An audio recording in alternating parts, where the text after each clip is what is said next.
Bueno, les doy la bienvenida donde sea que estén escuchando este video y sea la hora que sea del día. Les doy la bienvenida al curso Fortalecimiento del Sistema Inmunitario en la Era del COVID, profilaxis de las infecciones del tracto respiratorio en niño, que está auspiciado por el Laboratorio Casasco. Les cuento, yo antes de mi clase les voy a dar una breve descripción de en qué va a consistir el curso, su contenido, y como este curso está siendo grabado, no es en vivo, les quiero comentar de que todas las preguntas que ustedes les pueda surgir luego de escuchar cada una de las 4 clases que conforman este curso, pueden enviársela a esta dirección que aparece ahora en pantalla y como diapositiva, y el laboratorio se va a encargar de enviársela a cada uno de los relatores para que pueda respondérsela en la forma más rápida posible. Voy a presentarme, soy el doctor Ledy Tarduso, profesor adjunto de Alergia e Inmunología de la Facultad de Ciencias Médicas de la Universidad Nacional de Rosario, jefe del Servicio de Alergia e Inmunología del Hospital Centenario de Rosario y director del Centro de Investigaciones Clínicas del Instituto de Especialidades de la Salud de Rosario. Yo voy a abordar el tema de lisados bacterianos, que hay de nuevo en el mecanismo de acción y su implicancia clínica. Vamos a comenzar a hacer una rápida recuperación de conocimientos básicos del sistema inmune, que nos van a ayudar a comprender luego cuáles son los mecanismos de acción. Vamos a abordar brevemente un tema no poco importante como es la resistencia bacteriana y cómo podemos llegar a intervenir con los inmunomoduladores bacterianos. Y finalmente vamos a ver qué otra utilidad práctica podemos llegar a obtener respecto de los inmunomoduladores, más allá de la inmunoestimulación, cómo es la inmunomodulación y qué utilidades prácticas a futuro nos puede llegar a implicar este mecanismo de acción. Va a seguir la charla del doctor Juan Carlos Ivancevich, que es chairman de ARIA Argentina, profesor adjunto de Inmunología de la Facultad de Medicina de la Universidad del Salvador, jefe del Servicio de Alergia e Inmunología de la Clínica Santa Isabel de Buenos Aires, y su tema va a ser inmunomoduladores en infecciones recurrentes del tracto respiratorio. Va a abordar la prevalencia de las infecciones recurrentes del tracto respiratorio y qué impacto tienen ellas en el paciente, en la familia, en la sociedad, cómo podemos intervenir con los inmunomoduladores para tratar de reducir la frecuencia de este tipo de patologías, y finalmente va a hablar de la seguridad y rentabilidad de uno de los compuestos de lisados bacterianos con más evidencia científica publicada, como es el OM85. Le va a seguir el doctor Mario Cernotti. El doctor Cernotti es docente en medicina de la Universidad Católica de Córdoba, profesor titular de la Cátedra de Otorrinolaringología de la Universidad Nacional de Córdoba y profesor titular en otorrinolaringología de la Universidad Nacional de Villa María. Él va a abordar fundamentalmente el tema de las rinosinusitis agudas y crónicas y la importancia de las vacunas orales y si la posibilidad de utilizar inmunomoduladores en este tipo de patologías es un mito o una realidad. Va a comenzar hablando de la prevalencia de este tipo de enfermedades, va a repasar los síntomas y diagnósticos diferenciales y finalmente va a mostrar la evidencia que justifica su utilización en este tipo de patologías. La cuarta y última clase de este curso va a estar a cargo del doctor Hugo Neffen. El doctor Hugo Neffen es director del Centro de Alergia, Inmunología y Enfermedades Respiratorias de la ciudad de Santa Fe. Es GINA Advocate en el periodo 2020-2023. Fue GINA Asthma Ambassador en el año 2015. Es past president de Interasma, exdirector del Departamento de Asma de la Asociación Latinoamericana de Tórax, expresidente de la Asociación Argentina de Alergia e Inmunología Clínica y es vice-chair actualmente de ARIA en Argentina. Él va a tener a su cargo la posibilidad de comentarnos acerca de la experiencia sobre los inmunomoduladores bacterianos y la posibilidad de prevenir las exacerbaciones de asma, dado que, obviamente, y como va a ser su primer tema, tiene un gran impacto en las infecciones respiratorias, en lo que es la exacerbación por asma, cómo podemos tratar de prevenirlas y la posibilidad de pensar en la prevención primaria de esta enfermedad que tiene tan alta prevalencia. Como les decía, les pongo nuevamente la dirección de correo electrónico para que cualquier pregunta que ustedes puedan llegar a tener sean enviadas rápidamente al laboratorio y en la medida de lo posible las contestaremos en la medida que van llegando. Entonces, ahora sí, para comenzar con mi clase, primero lo que quiero es mostrar mi diapositiva de conflictos de intereses en ensayos clínicos como relator y como consultor de distintos laboratorios. Como les dije, trabajo en la Facultad de Ciencias Médicas, en el Hospital Centenario y dirijo un centro de investigación clínica, todo acá en la ciudad de Rosario. Como ustedes han visto, es un curso federal, gente de Rosario, de Santa Fe, de Buenos Aires, de Córdoba. Así que bueno, vamos a comenzar con el primer punto que yo les proponía, que era la recuperación de conocimientos del sistema inmune. En este sentido, recordar que la posibilidad de defendernos contra agentes extraños, patógenos, parte ya de las barreras anatomofisiológicas, como son la de tener una piel intacta, la del clearance mucociliar en vías aéreas, el pH ácido del estómago y las lisosimas en lágrimas y saliva, todo eso contribuye a que tengan o hacerle más difícil la entrada de patógenos en nuestro organismo. Si una vez superadas esas barreras, los patógenos tienen que ver con lo que es el sistema inmune innato que tiene su componente celular, neutrófilos, células NK, macrófagos, eosinófilos y mastocitos, y su componente humoral, como son el complemento, las proteínas fijadoras de lipopolisacárido y otro tipo de péptidos antimicrobianos que están en el medio. Y teniendo una célula en particular, como es la célula dendrítica, que es la intermediaria, la que juega un rol de intercomunicador de este sistema inmune innato con lo que es el sistema inmune adaptativo. Sistema inmune adaptativo que también, como ustedes saben, cuenta con su componente celular, linfocitos T y linfocitos B, con sus distintas variantes, y su componente humoral, como son los anticuerpos. El sistema inmune, les decía, consta de la parte de lo que es la parte innata, que tiene como característica el de tener una respuesta inespecífica, pero que es rápida, que tiene una memoria corta, pero la tiene, a diferencia de lo que se pensaba hace años atrás. Esa memoria corta tiene que ver con la epigenética, y la adaptativa, la respuesta adaptativa, que es ya sí específica, que es un poco más lenta de lo que es la innata, que realmente se pone en juego y se activa cuando el patógeno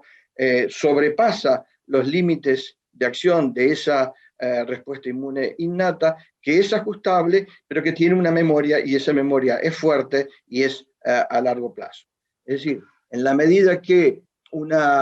patógeno nos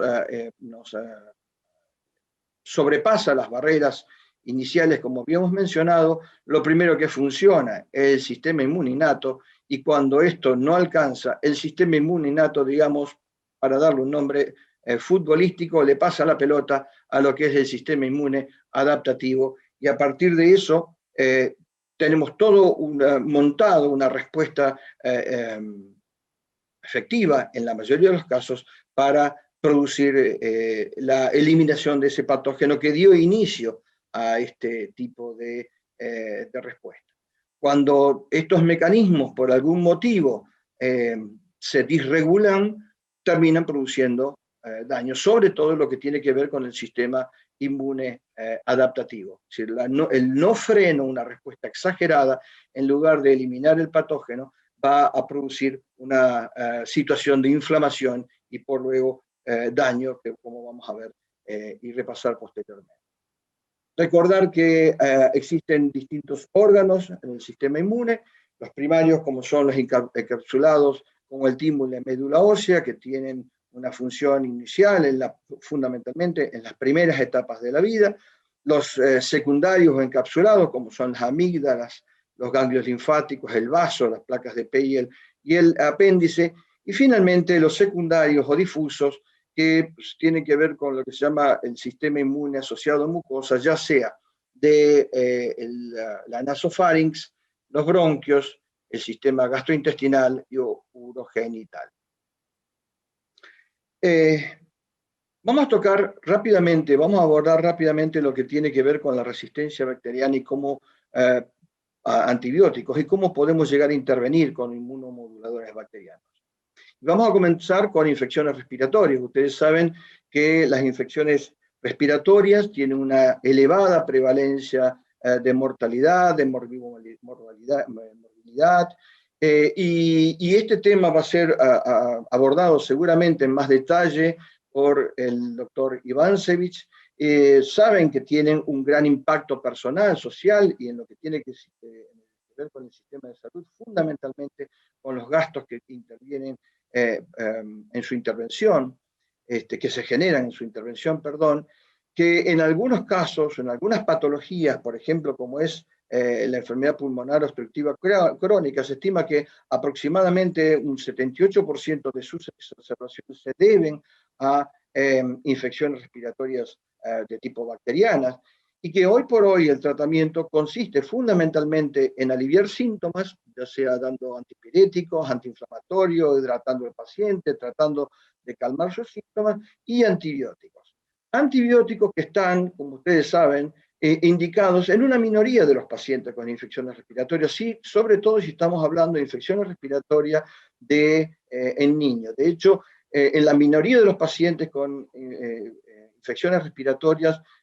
podemos o debemos intervenir con antibióticos. Por ejemplo, pacientes que están cursando faringoamigdalitis estreptocócica, o una otitis media aguda, o una rinosinusitis aguda bacteriana, o una infección del tracto respiratorio inferior. De hecho, el uso de antibióticos también representa un riesgo potencial desde la perspectiva del desarrollo de la resistencia a dichos agentes, como vamos a ver en las diapositivas que siguen. De hecho, el tema de la resistencia de los bacteriana a los distintos antibióticos representa una gran preocupación a nivel mundial. De hecho, muchas de las causas que tienen que ver con el sobreuso de los antibióticos tienen que ver con lo que es la propia prescripción, y esto es de la Organización Panamericana de la Salud, donde hace advertencia de este tipo de situación. Como les decía, la automedicación es frecuente y lamentablemente como mecanismo iatrogénico de muchos médicos en cuanto al uso inapropiado, la prescripción inapropiada de antibióticos, ya sea porque son situaciones o patologías que no lo ameritan, o porque lo hacen en forma empírica sin saber qué bacteria es, o utilizar una dosis inadecuada, un tiempo inadecuado, comenzar tardíamente o cortar antes. Y todo eso son causas por las cuales hay un llamado de atención en cuanto al uso de antibióticos. Tal es así que en realidad esto yo no lo sabía y me enteré hace muy poco, que a partir de 1970 es cuando se genera esta resolución donde los antibióticos deberían ser prescriptos bajo receta archivada, tal y como se hace con los psicotrópicos. Y esto, hasta donde yo sé, no se hace en ningún lugar de la Argentina. De hecho, la Organización Mundial de la Salud y la Panamericana de la Salud da una serie de puntos respecto de por qué o cuáles son las causas de la resistencia bacteriana, que está en aumento, como vamos a ver, y esto tiene que ver con la sobreprescripción de este tipo de fármacos, de pacientes que cuando sienten bien ya abandonan los tratamientos, del uso indiscriminado en lo que tiene que ver con granjas y sobre todo cría de animales, el pobre control de las infecciones ya sea en hospitales o la falta de higiene en domicilios, en muchos domicilios por muchos pacientes, y finalmente una de las cosas que realmente preocupa es la falta de desarrollo de nuevos antibióticos. Y en este sentido, a mí me resultó muy interesante este artículo que apareció en The Economist en el año 2019, donde se preguntaba qué pasa si los antibióticos dejan de funcionar. Y mostraba una serie de gráficos que a mi juicio resultan preocupantes. Si ustedes ven, acá muestran cuánta gente se muere globalmente por distintas patologías. Tomando, por ejemplo, el cáncer, en 2020 se estima una cantidad de gente que muera por esta enfermedad en 8.200.000 personas. Y esto se va a repetir, ese número, en las distintas patologías que vamos a ver, por infecciones y distintas situaciones, 17 millones, por HIV 770.000 personas, por Alzheimer 121.000, por diabetes 1.500.000. Y si vemos qué pasa con resistencia bacteriana, actualmente se mueren alrededor de 700.000 personas infectadas que no responden a antibióticos. Y para 2050 se espera que la cantidad de muertos sea 10.000. Ahora veamos cuánto se está invirtiendo en investigación en cada una de estas patologías. En cáncer, entre 2015 y 2020 se invirtieron 35.5 billones, y voy a utilizar la terminología americana, 35.25 billones de dólares en investigación en este tipo de patologías. Para infecciones respiratorias, 34 billones de dólares, para HIV 17.7, para Alzheimer 9 billones de dólares, para diabetes 6.4, y finalmente, ¿cuánto es lo que se ha invertido en investigación de nuevos antibióticos? 2.8 billones de dólares. De modo tal de que, si tenemos en cuenta que actualmente son 700.000 los que se están muriendo globalmente por resistencia bacteriana a antibióticos, en 2050 se espera 10 millones de muertes por esta causa,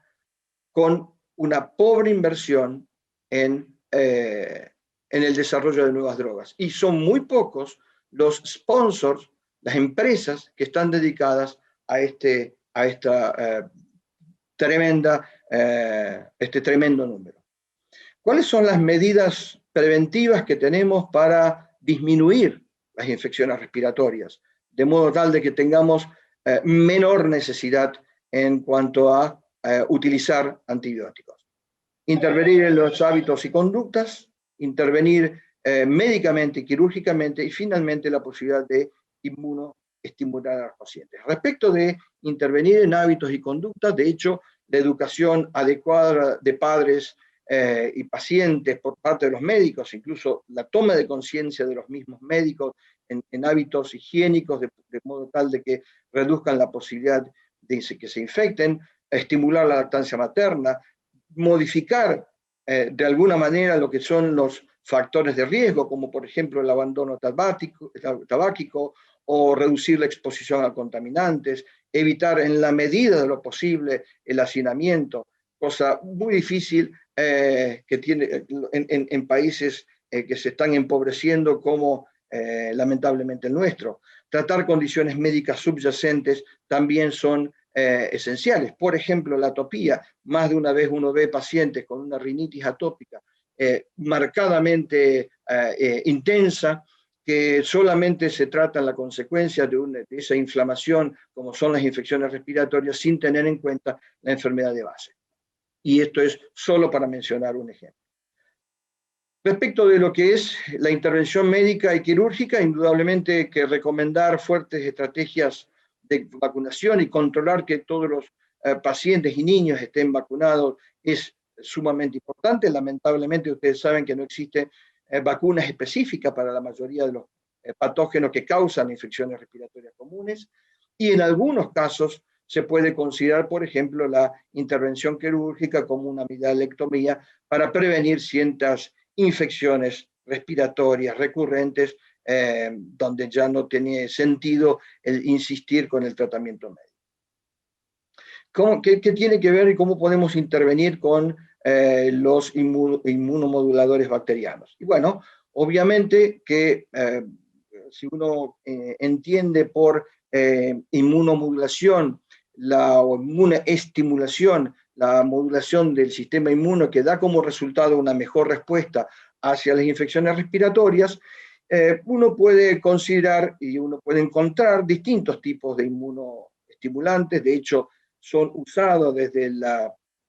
temprana década de 1920. Hay distintas sustancias dando vuelta por el mercado, pero sin duda alguna quienes tienen más evidencia científica son los lisados bacterianos, y el que más publicaciones tiene en revistas de alto peso científico es OM85, sin lugar a duda. ¿Cuáles son los mecanismos de acción de los inmunomoduladores bacterianos que dé fundamento a pensar en su utilización en pacientes que tienen infecciones respiratorias recurrentes, sean niños o adultos? Una de las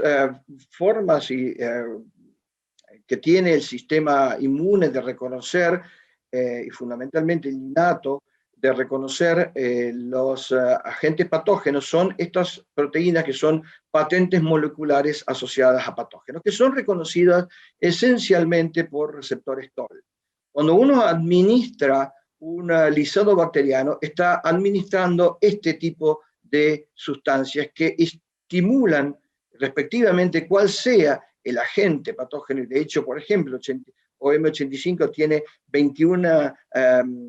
cepas diferentes de bacterias capaces de inducir una infección respiratoria. Les decía, este tipo de proteínas son reconocidas para las células presentadoras de antígeno, que por un lado van a estimular a células del sistema inmune indiferenciado, como monocitos, células NK o mastocitos, y además va a estimular y va a dar lugar a que haya una respuesta del sistema inmune adaptativo a través de células T, estimulando células B, y una vez que estas células están entrenadas para una mejor respuesta a este tipo de patógenos que contienen estas patentes moleculares, se vuelcan a la circulación general a través del ducto torácico y van a poblar este sistema inmune que no está encapsulado, como veíamos en un principio, como es el sistema inmune asociado a mucosas, nasofarinx,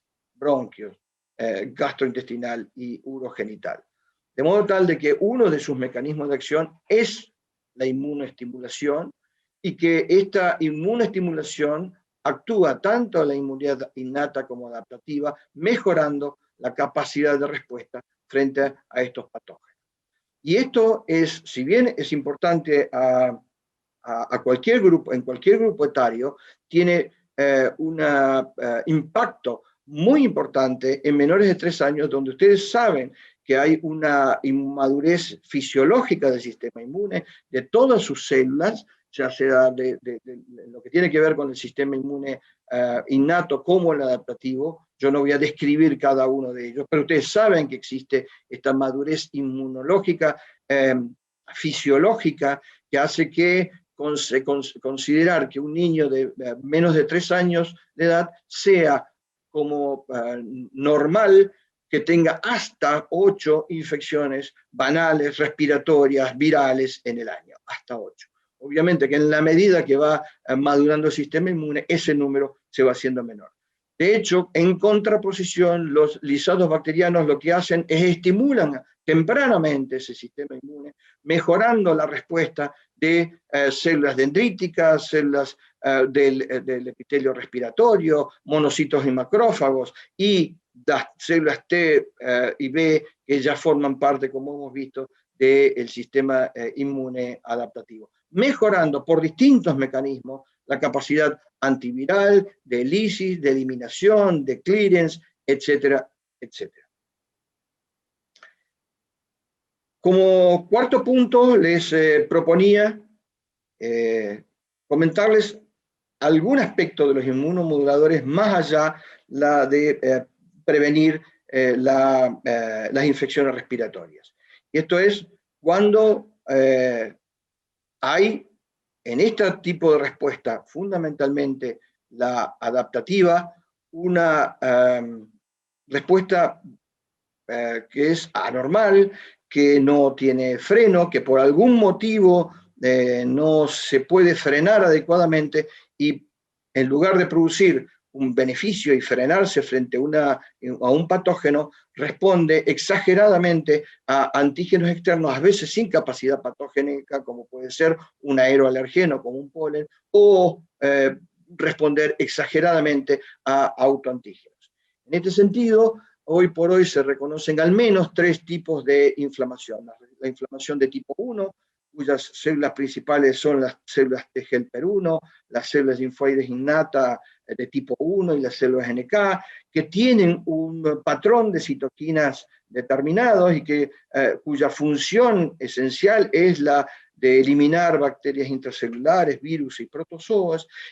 pero que cuando no tiene freno, este tipo de inflamación son las responsables de enfermedades, distintos tipos de enfermedades autoinmunes, incluso en el cáncer. Por el otro lado, y en el otro extremo, tenemos la inflamación de tipo 3, donde acá las células que intervienen del sistema inmune innatos son los neutrófilos, las células linfoides indiferenciadas de tipo 3, y del adaptativo, las linfocitos T helper 17 y 22, todas ellas con un patrón de citoquinas que es diferente al del tipo 1 y del tipo 2, como vamos a ver, cuya función principal fisiológica es la de eliminar bacterias extracelulares y hongos, pero que cuando por alguna causa no tienen freno, producen enfermedades de tipo autoinmune o, por ejemplo, dermatológicas como la psoriasis. Finalmente, la inflamación de tipo 2, donde intervienen los linfocitos T helper 2, las células linfoides innatas de tipo 2, eosinófilos, basófilos, mastocitos, con todo un perfil de citoquina determinado y diferente de las anteriores dos, cuyo rol primogénito es eliminar alérgenos, eliminar parásitos y actuar sobre venenos. Cuando no tienen un freno, son los responsables de patologías como la dermatitis atópica, el asma bronquial, la esofagitis eosinofílica, la rinosinusitis crónica con pólipo, la rinitis alérgica, etc. La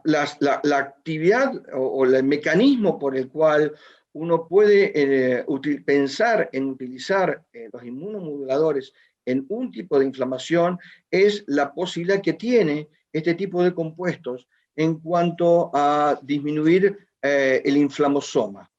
Lograr un equilibrio T helper 1 y T helper 2. ¿Qué es esto?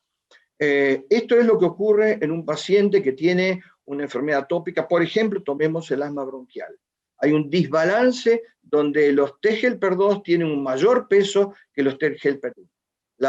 Se ha demostrado ampliamente, no solamente en animales, sino en humanos, que los inmunomoduladores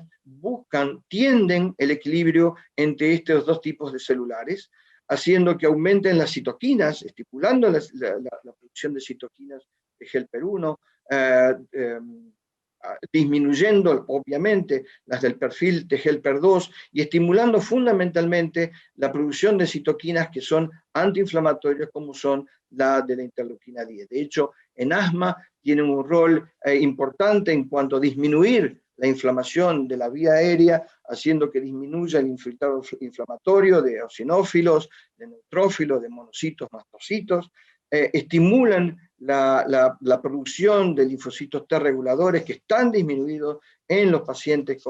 con asma bronquial y, como decía antes, la producción de interleuquina 10 que disminuye la inflamación, tiene un efecto crucial en el asma bronquial porque disminuye la posibilidad de remodelamiento, que es una de las grandes consecuencias que tiene la inflamación asmática no tratada adecuadamente, y disminuye la hipersecreción, que es otra de los mecanismos de obstrucción que tienen los pacientes asmáticos. Es decir, no solamente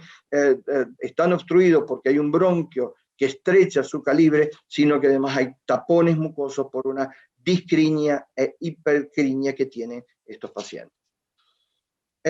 Indudablemente que la reducción de la carga que representa el asma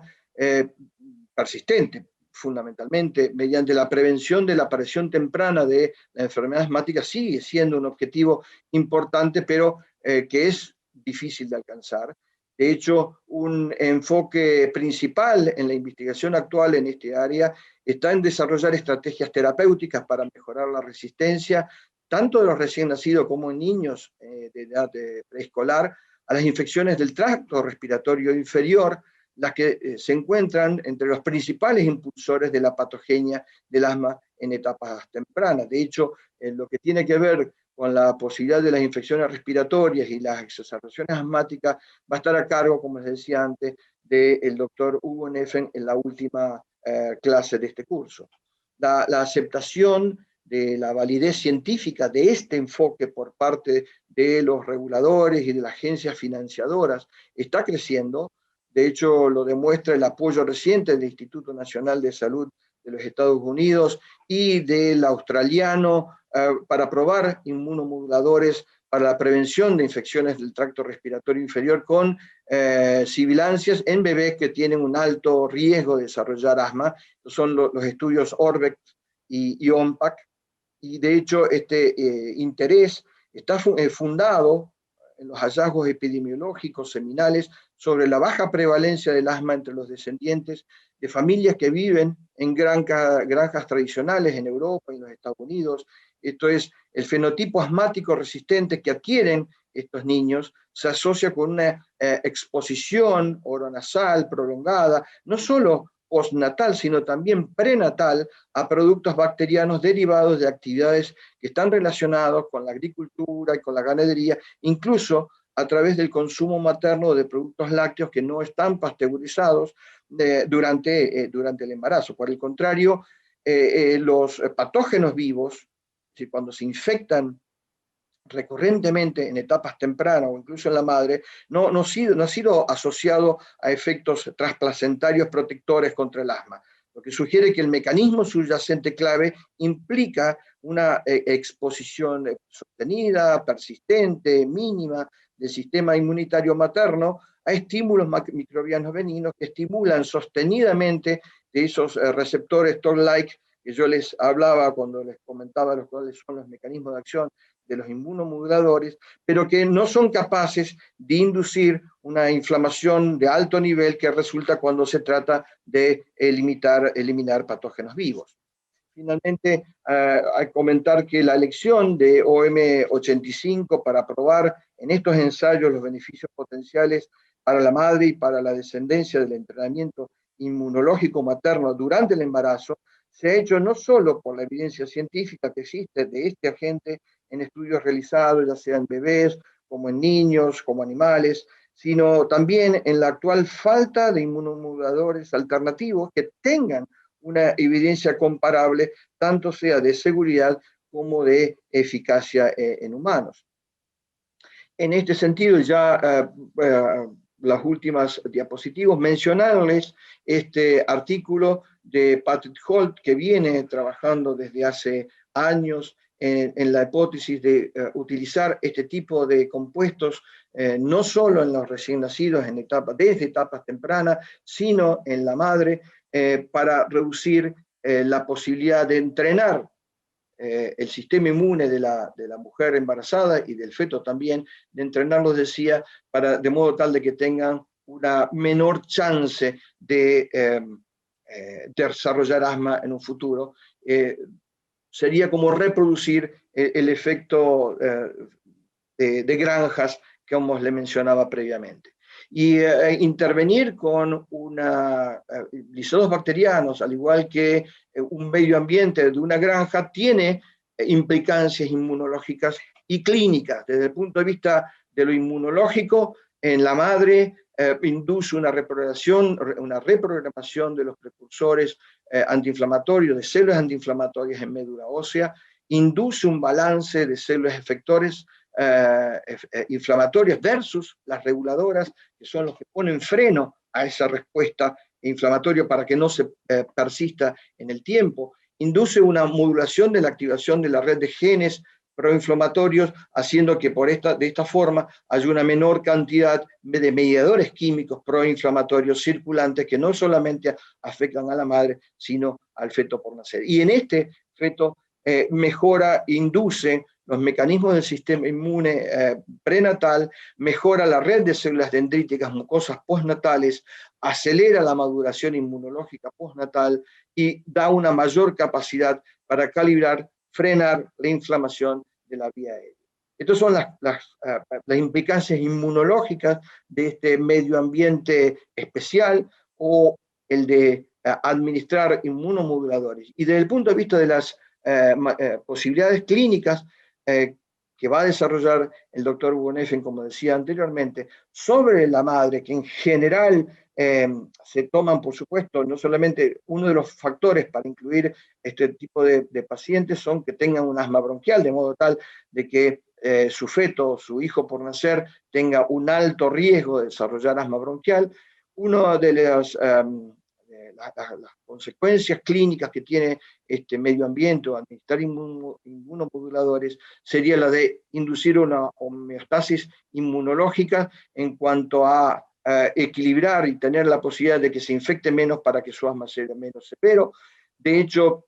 tiene la capacidad de reducir la intensidad de los síntomas cuando se infectan, y de hecho cuando se infectan, a pesar de infectarse, al utilizar inmunomoduladores tienen menor riesgo de tener complicaciones en las mismas infecciones respiratorias y tienen menos chances de disparar exacerbaciones asmáticas graves en aquellos que se les expone a este tipo de medios. En el niño por nacer mejora la habilidad para resolver las infecciones respiratorias, es decir, trata de resolver, como visto antes, que tenga un menor impacto esa inmadurez fisiológica que tiene el recién nacido, disminuyendo así el riesgo de sensibilización temprana, que no es un dato menor. También disminuye el riesgo de inducir sibilancias por las propias infecciones respiratorias y por ende de desarrollar asma persistente. Es decir, hay un tercer mecanismo que yo no voy a desarrollar acá, que es sumamente interesante, que sí lo vamos a desarrollar cuando se suba el curso de infecciones respiratorias, inmunomoduladores en adultos, que es lo que tiene que ver con el entrenamiento del sistema inmune innato y la capacidad probable que se está siendo testeada ahora de potenciar vacunas específicas, como por ejemplo la de la gripe, y lo que se está ensayando ya en algunos lugares del mundo, la posibilidad de que el uso de inmunomoduladores sirva como ayudante, potenciador de la respuesta de la vacuna, por ejemplo, contra el COVID. Nuevamente, quiero recordarles la posibilidad de que envíen sus preguntas al mail que figuraba al inicio y que va a seguir apareciendo en las siguientes clases. Yo quiero agradecerle al Laboratorio Casasco por la oportunidad de estar hoy con ustedes y bueno, quedo a su disposición para cualquier pregunta que ustedes puedan llegar a tener en este sentido. Muchas gracias.